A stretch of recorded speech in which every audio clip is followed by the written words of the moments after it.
Hello, எல்லாருக்கும் வணக்கங்க. இன்றைக்கி வந்து அவியல் பண்ண போகிறேன். மலபார் அவியல் பண்ணிகிட்ருக்கேன். இங்கே பாருங்கள் என்னென்ன காய் போட்டிருக்கேன்னு.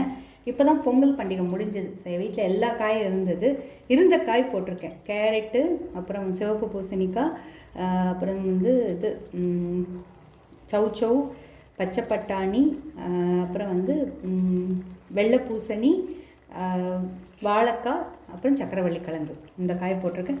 சுரக்காய் கூட இருக்கிறதுல இதெல்லாம் போட்டு வேக வச்சுருக்கேன். தண்ணி பார்த்து வச்சுக்கோங்க. ரொம்ப கம்மியாக தான் தண்ணி வச்சு வேக விடணும். ஏன்னா தண்ணி கொஞ்சம் நிறைய ஆயிடுச்சுன்னா அவியல் வந்து தண்ணி ஆகிடும், நல்லா இருக்காது. இலையில ஓடுற மாதிரி இருக்கக்கூடாது. அவியல் வந்து திக்காக இருக்கணும். அதனால் தண்ணி வந்து நம்ம பார்த்து விட்டுக்கலாம். இப்போ வந்து நான் விட்டுருக்கேன். இப்போ காயை நம்ம வந்து தொட்டு பார்க்கலாம். சப்போஸ் வேகலைன்னா கொஞ்சம் கொஞ்சமாக தண்ணி விட்டு நம்ம இது பண்ணிக்கலாம். ஓகேவா? பீன்ஸும் போட்டிருக்கேன், சொல்ல மறந்துட்டு பீன்ஸும் இருக்குது. ஸோ இவ்வளோ காய் போட்டிருக்கேன். என்னென்ன காய் இருக்கோ போடலாங்க நம்ம வீட்டில் இருக்கிற காய். எக்ஸப்ட் நம்ம வந்து கத்திரிக்காயும் வெண்டைக்காய் இந்த மாதிரி காய் போடக்கூடாது. மற்றபடி வீட்டில் என்ன காய் இருக்கோ எல்லா காயும் போடலாம். நான் எந்தெந்த காய் கொஞ்சம் இதை போட்டிருக்கேன். மீதி கொஞ்சம் காய் வந்து கதம்ப சாம்பாருக்கும் இதை கட் பண்ணி வச்சுருக்கேன். அதே காயில் கொஞ்சம் சாம்பாருக்கும் கட் பண்ணி இதை போட்டிருக்கேன். அப்புறம் வந்து அரைக்கிறதுக்கு என்னென்னு காட்டுவாங்க. தேங்காய் வந்து ரெண்டு பிடி இப்போ போடுறேன் பாருங்கள். தேங்காய் வந்து கையில் எடுத்தோம்னா தாராளமாக தேங்காய் போடலாம். நான் அவியலுக்கு வந்து தேங்காய் ரொம்ப முக்கியம். 2 பிடி தேங்காய் பார்த்துக்கோங்க. இந்த காய்க்கு தகுந்த மாதிரி தான், நிறையும் போட்டுவிடக்கூடாது. அப்புறம் வந்து அரிசி ஊற வச்சு ஒரு 2 ஸ்பூன் அரிசி. 2 ஸ்பூன் அரிசி வந்து இந்த திக்னஸ் கொடுக்குறது. தேவைப்பட்டால் போடலாம், அப்படி போடாமையும் இருக்கலாம். ஏன்னா இந்த அவியலுக்கு வந்து வெறும் தேங்காய் பச்சை மிளகாய் தான் அரைச்சி விட போகிறோம். அதோட தயிர் சேர்க்க போகிறோம். ஆனால் அந்த திக்னஸுக்கு தான் இந்த அரிசி விடும். தேவைப்பட்டால் போடலாம், அப்படி இல்லைன்னா போடாமல் இருக்கலாம்.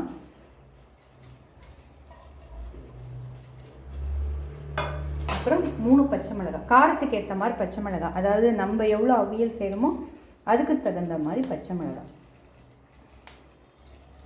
அப்புறம் இதோட வந்து 1/2 ஸ்பூன் ஜீரகம் இதை எடுத்துகிட்டு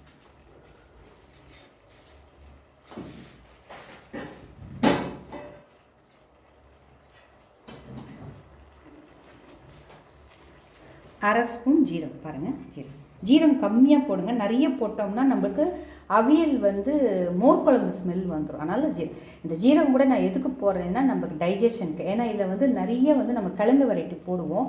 அதனால் வந்து டைஜஷனுக்கு ப்ளஸ் வந்து தேங்காய் எண்ணெய் தான் இதுக்கு விட்டு நம்ம அவியல் பண்ணுறோம். அதனால் இதெல்லாம் டைஜஷனுக்காக தான் நம்ம வந்து ஜீரகம் போடணும். ஜீரகம் எல்லாம் போட்டிங்கன்னா டைஜஷன் கொஞ்சம் கம்மியாகிடும். ஏன்னா தாளித்து கொட்ட முடியாது. இல்லை வெறும் தேங்காய் எண்ணெய் கருவேப்பிலை தான் தாளித்து கொட்டட்டும். அதனால் ஜீரகம் வந்து கொஞ்சமாக போடுங்க. அந்த ஸ்மெல் வந்து ரொம்ப தெரியாமல் இருக்கணும். போட்டு நான் அரைச்சிட்டு வந்துட்டு மீன் காட்டுறேன்.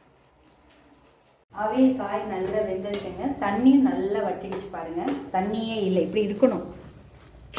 சில பேர் கொஞ்சம் தண்ணியாக வேணும் பண்ணுவாங்க. ஆனால் அவியல் ஜென்ரலாக இப்படி தான் பண்ணும். காய் நல்லா வேகணுங்க. ஏன்னா இதில் வந்து திக்கு காயும் போடுறோம், லைட்டு காயும் போடுறோம். இப்போ கேரட்டு, உங்களுக்கு வந்து வாழைக்காய், சேனை இதெல்லாம் வந்து கொஞ்சம் டைம் எடுக்கும். ஆனால் இந்த பீன்ஸ் கூட டைம் எடுக்கும். ஆனால் சில காயெல்லாம் வெந்துடும். அதனால் வந்து சைமில்டேனியஸாக பார்த்து எல்லா காயும் வேகிற மாதிரி இந்த மாதிரி வச்சுக்கோங்க. நான் மஞ்சள் பொடி சேர்க்கலை, இது மலபார் அவியல்னால. இப்போ நம்ம வந்து இதில் ஒரு பிஞ்சு சீரகமும், அப்புறம் வந்து தேங்காய் ஒரு 2 கைப்பிடி தேங்காயும் 3 பச்சை மிளகாவும் போட்டு கொஞ்சமாக ஒரு 2 ஸ்பூன் அரிசி போட்டு அரைச்சிருக்கோம். அந்த விழுது இதோட சேர்க்கணும். சேர்த்துட்டு ஒரு 2 நிமிஷம், ஒரு கொதி வந்தால் போதும். எல்லாமே ஸ்லிம்மில் வச்சுக்கோங்க. ஒரு கொதி. ஏன்னா ஐயில் வச்சோம்னா இது தண்ணி விட்டுரும். தேங்காய் வந்து இலகி போய் தண்ணி விட்டுரும். அதனால் ஸ்லிம்லேயே வச்சுட்டு ஒரு கொதி வந்தப்புறம் இல்லை கழுவி தண்ணி விடாதீங்க. ஆனால் இது வந்து நம்ம இந்த தண்ணியை வந்து நான் பக்கத்தில் எனக்கு வந்து சாம்பார் பண்ணிகிட்ருக்கேன், கதம்ப சாம்பார். அதில் இதில் விட்டுருவேன். அந்த தேங்காய் ஸ்மெல் அதோட போகும்.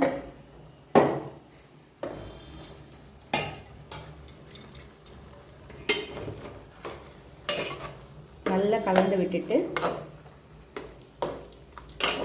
உப்பு நான் காய் கொதிக்கும் போதே சேர்த்து விட்டுட்டேன்.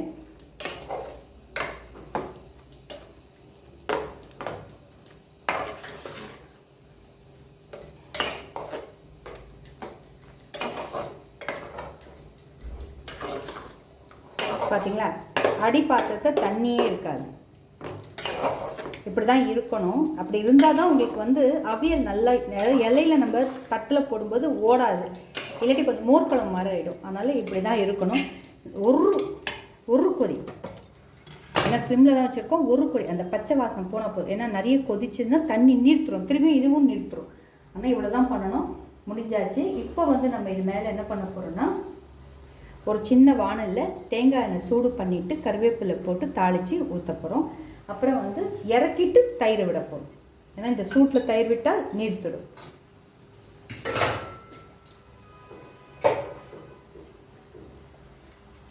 இந்த பாருங்கள் கொதி வந்துட்டுருக்கு. இதுக்கு மேலே கொதிக்கக்கூடாது. ஆஃப் பண்ணிடுறேன். ஆஃப் பண்ணிட்டு இதை இறக்கி விட்டுட்டு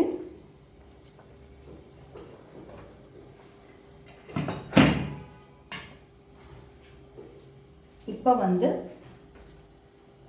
தேங்காய் எண்ணெய், இதோட தேங்காய் எண்ணெயும் கருவேப்பிலையும் சூடு பண்ணி விடுறேங்க. இப்போ அவியல் இறக்காச்சு இல்லையா, இதில் வந்து 1 ஸ்பூன் தேங்காய் எண்ணெய். நம்ம விருப்பம்தான், தேங்காய் எண்ணெய் எவ்வளோ தேவையோ அவ்வளோ விட்டுக்கலாம். சில பேர் அப்படியே கூட தேங்காய் எண்ணெய் ஸ்மெல்லுக்கு விடுவாங்க. ஆனால் தேங்காய் எண்ணெய் அப்படியே விடுறத விட கொஞ்சம் தேங்காய் எண்ணெய் ஐயில் காய வச்சுட்டு அதுக்கு கருவேப்பிலை போட்டிங்கன்னா இன்னும் வாசனை, அதான் ஃப்ளேவர் நல்லாயிருக்கும். கருவேப்பிலை கொஞ்சம் நல்ல ஒரு கைப்பிடி போடலாம். ஏன்னா கருவேப்பிலை வந்து நல்ல டைஜஷன் நல்லது. அதோடு சேர்த்து அவியலுக்கு வாசனை ரொம்ப நல்லாயிருக்கும். தேங்காய் எண்ணெய் ஃப்ரை பண்ணி கருவேப்பிலை போட்டால், சாம்பார் போட்டால் கூட ரொம்ப நல்லாயிருக்கும்.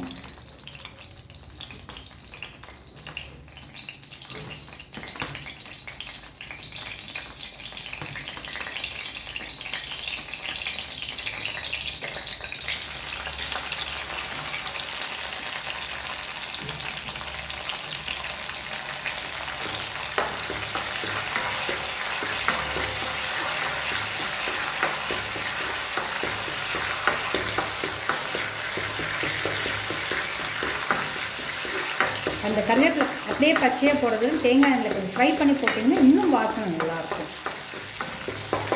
இப்போ இதை ஆஃப் பண்ணிட்டேன். இப்போ இது போடுறதுக்கு முன்னாடி சூடு ஆறு இருக்கு இல்லையா, கீழே இறக்கியிருக்கோம் இல்லையா, அதனால் இதில் வந்து ஒரு 2 ஸ்பூன் தயிர். தயிர் வந்து நீங்கள் ராத்திரி வரைக்கும் அவையில் எடுத்து வைப்பீங்க, கம்மியாக போடுங்க. இப்போவே சாப்பிட்றதா இருந்தால் கொஞ்சம் போட்டுக்கலாம், இல்லாட்டி உங்களுக்கு புளிப்பு ஏறிடும் தயிர் போட்டிங்கன்னா. பாருங்கள், இல்லை தண்ணியே இருக்காது. இந்த மாதிரி இருந்தால் தான் உங்களுக்கு இலையில போடும்போது நல்லாயிருக்கும். இப்போ இது மேலே வந்து இந்த ஃப்ரை பண்ணி வச்சுருக்கிற தேங்காய் எண்ணெயும் கருவேப்பிலையும் போடுறேன். எனக்கு நல்ல ஸ்மெல்லு வருதுங்க, சூப்பராக இருக்குது அந்த ஸ்மெல்லு. அந்த மாதிரி ஸ்மெல்லு வரணும், அப்போ தான் நல்லாயிருக்கும் அவியல் வந்து. இப்படி பரத்தி விட்டுட்டு உடனே ஒரு வாழை இலை இருந்தால் ரொம்ப நல்லாயிருக்கும், அது மேலே மூடி வைக்கலாம். அப்படி இல்லைன்னா தட்டு போட்டு உடனே மூடி வச்சுருங்க. அப்போ தான் அந்த நறுமணம் அப்படியே அதில் இருக்கும்.